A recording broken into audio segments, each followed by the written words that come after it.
ನಮ್ಮ ವರ್ತಮಾನ ಚೆನ್ನಾಗಿರಬೇಕು ಅಂತ ಹೇಳಿದರೆ ನಮ್ಮ ಪಾಸ್ಟು ಕೂಡ ಚೆನ್ನಾಗಿರಬೇಕು, ಫ್ಯೂಚರು ಕೂಡ ಚೆನ್ನಾಗಿರಬೇಕು. ಫ್ಯೂಚರ್ ಅಂತ ಹೇಳಿದ ತಕ್ಷಣ ಬರೀ ಭವಿಷ್ಯ.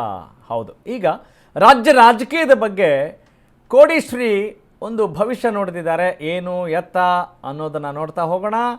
ಲೆಟ್ಸ್ ಗೋ ಫಾರ್ ಸ್ಕ್ರೀನ್ ನಾವ್. ರಾಜ್ಯ ರಾಜಕೀಯದ ಬಗ್ಗೆ ಕೋಡಿಶ್ರೀ ಬಿಗ್ ಭವಿಷ್ಯ. ರಾಜ್ಯ ಕಾಂಗ್ರೆಸ್ನಲ್ಲಿ ಕುರ್ಚಿ ಕಾಳಗಕ್ಕೆ ಟ್ವಿಸ್ಟ್. ಮೇ 15ರ ನಂತರ ನಾಯಕತ್ವ ಬದಲಾವಣೆ ಖಚಿತವ. ಸಂಚಲನ ಸೃಷ್ಟಿಸಿದೆ ಕೋಡಿಮಠದ ಶ್ರೀಗಳ ಭವಿಷ್ಯ. ರಾಜಕಾರಣದಲ್ಲಿ ಅರಸನ ಅರಮನೆ ಕಳೆಗುಂದಿತು. ಪಟ್ಟದ ಆನೆ ಗಾಂಭೀರ್ಯ ನಡೆದಿತ್ತು ಅಂತ ಹೇಳಿದ್ದಾರೆ. ಶ್ರೀಗಳ ಸ್ಫೋಟಕ ಮಾರ್ಮಿಕ ನುಡಿಯ ಅರ್ಥ ಏನು? ರಾಜ್ಯ ರಾಜಕಾರಣದಲ್ಲಿ ಹಲ್ಚಲ್ ಪಕ್ಕ ಆಗುತ್ತಾ? ಸಂಚಲನ ಸೃಷ್ಟಿಯಾಗುತ್ತಾ? ಅಧಿಕಾರ ಬದಲಾವಣೆ ಮುನ್ಸೂಚನೆ ಏನಾದರೂ ಕೊಟ್ರ ಕೋಡಿ ಶ್ರೀಗಳು? ಸಿಎಂ ಸ್ಥಾನದಿಂದ ಕೆಳಗಿಳಿತಾರ ಸಿದ್ದರಾಮಯ್ಯ? ಡಿಕೆ ಶಿವಕುಮಾರ್ ಅವರಿಗೆ ಮುಖ್ಯಮಂತ್ರಿ ಸ್ಥಾನ ಆ ಒಂದು ಪಟ್ಟ ಸಿಗಲಿದೆಯಾ? ಡಿಕೆ ಬದಲಿಗೆ ಸಿಎಂ ಬಣದ ಬೇರಾರಿಗಾದ್ರೂ ಏನಾದರೂ ಲಕ್ ಕುದುರುತ್ತಾ? ಗುಡ್ ನ್ಯೂಸ್ ನಿರೀಕ್ಷೆಯಲ್ಲಿ ಈಗಾಗಲೇ ಡಿಸಿಎಂ ಡಿಕೆ ಶಿವಕುಮಾರ್ ಇದ್ದಾರೆ. ಮೇ 15ರಂದು ಡಿಕೆ ಶಿವಕುಮಾರ್ ಅವರಿಗೆ 64ನೇ ಹುಟ್ಟಿದ ಹಬ್ಬದ ದಿನವೇ ಡಿಕೆಶಿಗೆ ಕೊಡುಗೆಯಾಗಿ ಪಟ್ಟ ಸಿಗುತ್ತಾ, ಗುಡ್ ನ್ಯೂಸ್ ಸಿಗುತ್ತಾ ಅನ್ನೋದು ಸದ್ಯದ ಕುತೂಹಲ, ಪ್ರಶ್ನೆ ಮತ್ತು ಭವಿಷ್ಯ.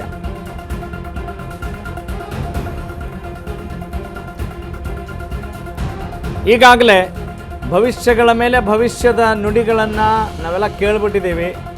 ಯಾರ್ಯಾರೆಲ್ಲ ಭವಿಷ್ಯ ನುಡಿದಿದ್ದಾರೆ ಈ ವಿಚಾರಕ್ಕೆ ಸಂಬಂಧಪಟ್ಟ ಹಾಗೆ, ಕುರ್ಚಿ ಬದಲಾವಣೆಗೆ ಸಂಬಂಧಪಟ್ಟ ಹಾಗೆ.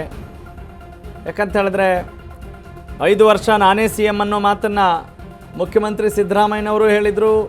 ಪುತ್ರ ಡಾಕ್ಟರ್ ಯತೀಂದ್ರ ಸಿದ್ದರಾಮಯ್ಯನವರು ಕೂಡ ಪುನರುಚ್ಚರಿಸಿದ್ರು ಅಂದರೆ ಅನೇಕ ಬಾರಿ ಹೇಳಿದರು.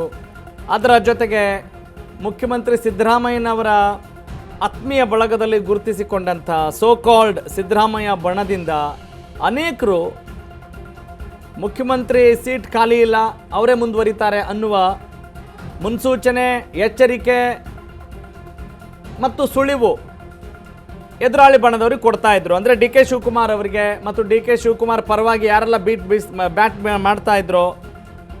ಬ್ಯಾಟ್ ಬೀಸ್ತಾ ಇದ್ರು ಅವರಿಗೆಲ್ಲ ಒಂದು ರೀತಿ ಟಾಂಗ್ ಕೊಡ್ತಾ ಇದ್ರು, ಕೌಂಟ್ರ್ ಕೊಡ್ತಾ ಇದ್ರು. ಅಷ್ಟೇ ಸಾಲದು ಅನ್ನುವಂತೆ AICC ಅಧ್ಯಕ್ಷ ಮಲ್ಲಿಕಾರ್ಜುನ್ ಖರ್ಗೆ ಅವರು ಕೂಡ ಇದಕ್ಕೆ ಸಂಬಂಧಪಟ್ಟ ಹಾಗೆ ಮಾತಾಡಿದರು. ಆ ಸಮಯ ಬಂದಾಗ ನೋಡೋಣ ಅಂತ ಹೇಳ್ತಾ ಇದ್ರು.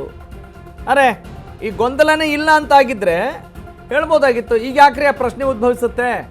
5 ವರ್ಷಗಳ ಕಾಲ ಅವರೇ ಮುಖ್ಯಮಂತ್ರಿಗಳಾಗ್ತಾರೆ ಅನ್ನೋ ಮಾತನ್ನು AICC ಕೂಡ ಹೇಳೋ ಮೂಲಕ ಈ ಗೊಂದಲಗಳಿಗೆ ತೆರೆ ಎಳಿಬಹುದಾಗಿತ್ತು. ಆದರೆ ಅದು ಯಾವುದೂ ಆಗಿಲ್ಲ.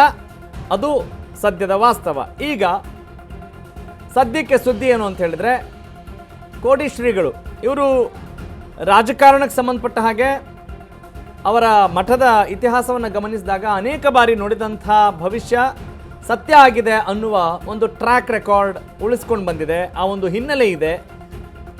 ಹೇಳಿದ್ದೆಲ್ಲವೂ ನಿಜವಾಗುತ್ತೋ ಗೊತ್ತಿಲ್ಲ. ಹೇಳಿದ್ದೆಲ್ಲವೂ ಸದ್ಯದ ವಾಸ್ತವ ಚಿತ್ರಣದ ಮೇಲೆ ಅಥವಾ ಒಂದಿಷ್ಟು ಮಾಹಿತಿಯನ್ನು ಕಲೆ ಹಾಕಿ ಹೇಳ್ತಾರೋ ಗೊತ್ತಿಲ್ಲ. ಇದ್ಯಾವುದೂ ಗೊತ್ತಿಲ್ಲ. ಆದರೆ ಸದ್ಯಕ್ಕೆ ಕೋಡಿ ಶ್ರೀಗಳು ಈ ರೀತಿ ಮಾತನಾಡಿದ್ದಾರೆ, ಆ ರೀತಿಯಾದಂಥ ಒಂದು ಭವಿಷ್ಯ ನೋಡಿದ್ದಾರೆ. ಯಾಕಂತ ಹೇಳಿದ್ರೆ ಸದ್ಯಕ್ಕೆ ರಾಜ್ಯದ ಜನತೆಗೆ,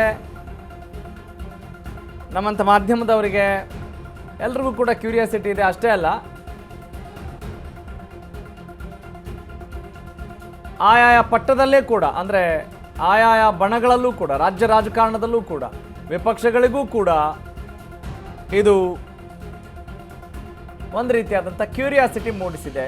ಚರ್ಚೆಗೆ ಆಸ್ಪದ ಆಗಿದೆ, ಹಾಸ್ಯಾಸ್ಪದ ಆಗಿದೆ ಮತ್ತು ಗಾಂಭೀರ್ಯತೆಯನ್ನು ಪಡೆದುಕೊಳ್ಳುತ್ತಾ ಅನ್ನುವ ಅನುಮಾನ ಕೂಡ ಇದೆ. ಹೀಗಾಗಿ ಬಿಡ್ರಿ ಸಿದ್ದರಾಮಯ್ಯನವ್ರು ಸೀಟ್ ಬಿಟ್ಕೊಡಲ್ಲ ಅನ್ನುವ ಭಾವನೆ ಇರೋರಿಗೆ ಅಥವಾ ಆ ರೀತಿ ಮಾತನಾಡೋರಿಗೆ ಏನಾದರೂ ಹೊಸ ಸುದ್ದಿ, ಡಿ ಕೆ ಶಿವಕುಮಾರ್ ಅವರಿಗೆ ಸಿಹಿ ಸುದ್ದಿ ಸಿಗುತ್ತಾ ಅನ್ನೋದು ಒಂದು ದೊಡ್ಡ ಕ್ಯೂರಿಯಾಸಿಟಿ ಅಂತೂ ಮೂಡಿದೆ. ಈಗ ನಾವು ನೆಕ್ಸ್ಟ್ ನ್ಯೂಸ್ಗೆ ಹೋಗೋಣ.